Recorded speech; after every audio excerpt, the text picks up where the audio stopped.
કહેવાય છે કે સમયની સાથે ઘણું બધું બદલાઈ જાય છે, એ પછી માણસ હોય કે માણસની વિચારસરણી।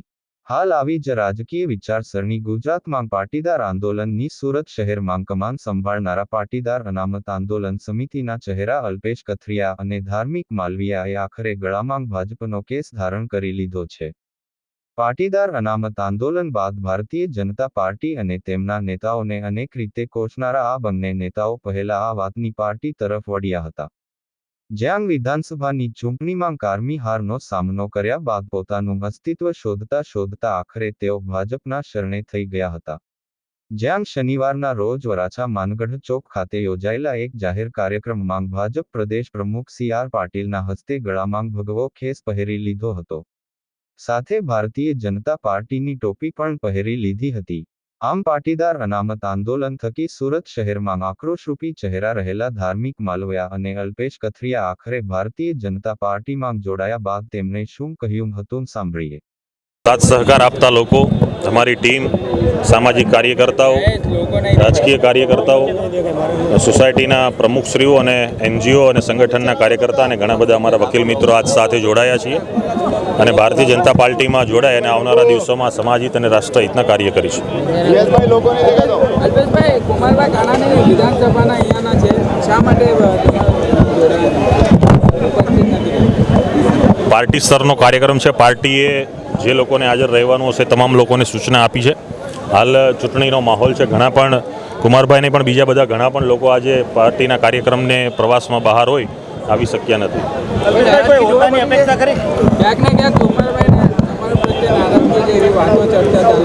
પાર્ટીમાં કોઈ નારાજગીનો પ્રશ્ન નથી। પાર્ટીની જે બાબત છે પાર્ટીના સંકલનથી થતી હોય છે। ચૂંટણીના સમયમાં દરેક લોકો અલગ અલગ વિસ્તારમાં હોય, એક મંચ ઉપર આજ ઘણા બધા લોકો આવી શક્યા નથી। હાલ પાર્ટી લોકસભાના કાર્યમાં વ્યસ્ત છે। પાર્ટીને જ્યાં પણ કાર્યકર્તા તરીકે જરૂર હશે ત્યાં અમે કાર્યકર્તા તરીકે અમારી ફરજ બજાવીશું અને પાર્ટી આવનારા દિવસોમાં કોઈ જવાબદારી સોંપી છે તો જવાબદારીનું પણ સનિષ્ઠાથી વહન કરીશું। અલ્પેશભાઈ, એવું તો શું પરિવર્તન થયું કે એક સમયે તમે ભાજપની સામે હતા, હવે ભાજપની સાથે છો? સમય, સંજોગ અને પરિસ્થિતિઓમાં ઘણા નિર્ણયો લેવાતા હોય છે। અમારી જે લડાઈ હતી એ લડાઈ અમે સમાજની મજબૂતાઈથી લડ્યા, સમાજને અનામત મળ્યું, સમાજને ઘણા બધા લાભો મળ્યા, સમાજને યોજનાઓનો આ લાભ મળી રહ્યો છે। ત્યારે આવનારા દિવસોમાં સમાજના જે બાકી પ્રશ્ન છે અથવા કોઈ નવા ઊભા થનારા પ્રશ્ન છે એ સત્તાકીય રીતે રહી અને સત્તાના સ્થાન ઉપર જે પણ લોકો સેવા બજાવે છે એમના લાભથી ચોક્કસ સમાજને બમણો લાભ અપાવી શકીએ, લોકોને બમણો લાભ મળે, અત્યંત છેવાડાના નાગરિકને પણ લાભ મળે, એ માટે આ નિર્ણય લીધો છે। આપ છોડવાના કયા કારણો હતા? આપ છોડવાનું કોઈ મારા વ્યક્તિગત કારણો નથી, કોઈ પણ મતભેદ નથી। નેતૃત્વમાં જે રાષ્ટ્રહિતના નિર્ણયો લેવાઈ રહ્યા છે, ખાસ એમની કોઠાસૂઝ અને કુનેહથી આ દેશના 500 વર્ષ જૂનો ભવ્ય રામ મંદિરનો પ્રશ્ન એ એમણે જ્યારે સોલ્વ કરી અને આ દેશમાં ભવ્ય રામ મંદિરનું નિર્માણ કર્યું છે, આવી રાષ્ટ્રલક્ષી વિચારધારાથી પ્રેરાઈને આજે અમે ભારતીય જનતા પાર્ટીમાં જોડાયા છીએ।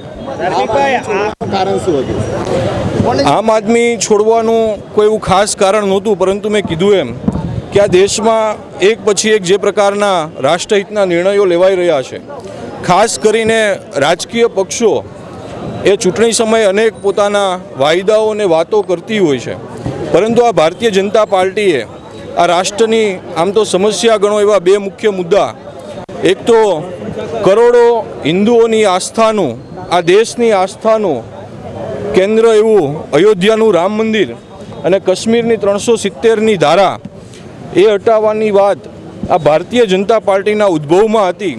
આજે નરેન્દ્રભાઈ મોદીના નેતૃત્વમાં એમની કુનેહ અને સૂઝબૂઝથી જ્યારે પૂર્ણ થઈ છે, તો આ પ્રકારના પાર્ટીના અને પાર્ટીના નેતૃત્વના કાર્યક્ષમતાને કાર્ય કરવાની સૂઝબૂઝથી અને ખાસ રાષ્ટ્રહિતમાં જે નિર્ણયો લેવાઈ રહ્યા છે વાતથી પ્રેરાઈને આજે આમ આદમી પાર્ટી છોડી અને ભારતીય જનતા પાર્ટીમાં જોડાયા છે।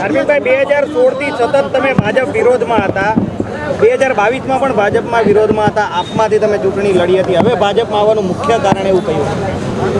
2015થી પાટીદાર સમાજના અનામતની માંગની લડાઈની અંદર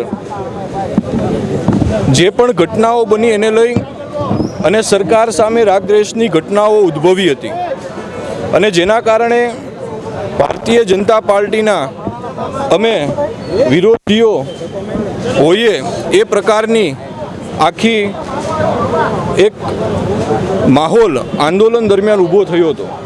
ભૂતકાળની અંદર પણ અમે ભારતીય જનતા પાર્ટીના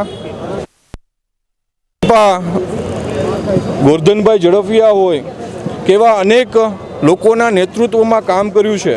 સાથે સાથે ભારતીય જનતા પાર્ટીની વિચારધારા સાથે જોડાયેલ જે એબીવીપી સંગઠન છે એની અંદર પણ વિદ્યાર્થી કાળમાં અમે કામગીરી કરી છે.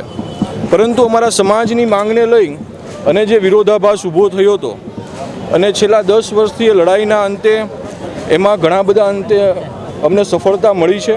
જે પણ થોડા ઘણા પ્રશ્નો અમારા ઉપસ્થિત છે એ પક્ષની સાથે બેસીને એનું ઝડપથી નિરાકરણ આવે એ દિશામાં કાર્યરત બનીશું. આજરોજ અમારો ભારતીય જનતા પાર્ટીમાં જોડાવાનો કાર્યક્રમ હતો. આ સમગ્ર આયોજન એ પાર્ટીનું હતું. એટલે પાર્ટીની અંદર કયા લોકોને ઉપસ્થિત રહેવું, કયા રીતનો પાર્ટીનો પ્રોટોકોલ ને કામગીરી હોય છે એ બાબતે જવાબ પાર્ટી જ આપી શકે. કોઈ નિરાશ લાગતા હશે કુમારભાઈ? અમારા ધ્યાનમાં છે નહીં, કારણ કે આંદોલનની શરૂઆતમાં આપણે બધાએ જોયું છે કે આંદોલનની રેલી દરમિયાન પણ કુમારભાઈને અમે આમંત્રિત કર્યા હતા. ચાલુ રેલીમાં એઓ આવી અને પોતાનો સમર્થન લેટર અમને જાહેર કર્યો હતો. એ સિવાય પણ ઘણી વખત આંદોલન દરમિયાન વિચાર વિમર્શ માટે અમે અવારનવાર ભેગા થયા છીએ. એટલે એવા વિરોધાભાસનો કોઈ પ્રશ્ન છે નહીં. અરવિંદભાઈ, કોઈ હોદ્દાની અપેક્ષા ખરી? કોઈ હોદ્દાની અપેક્ષા છે નહીં. ભારતીય જનતા પાર્ટી આ બધા જાણો છો કે ખૂબ મોટો એ વિશાળ વટવૃક્ષ છે અને રાષ્ટ્રહિતના એટલા જ વિશાળ પ્રશ્નો સાથે એ આગળ વધી રહી છે. જેટલા પણ લોકો એની અંદર આહુતિ આપે એટલું ઓછું છે. એમાંની એક આહુતિ આપવા માટે હું જોડાયો છું. વિશેષ કોઈ જ અપેક્ષા એ પાર્ટી પાસે નથી.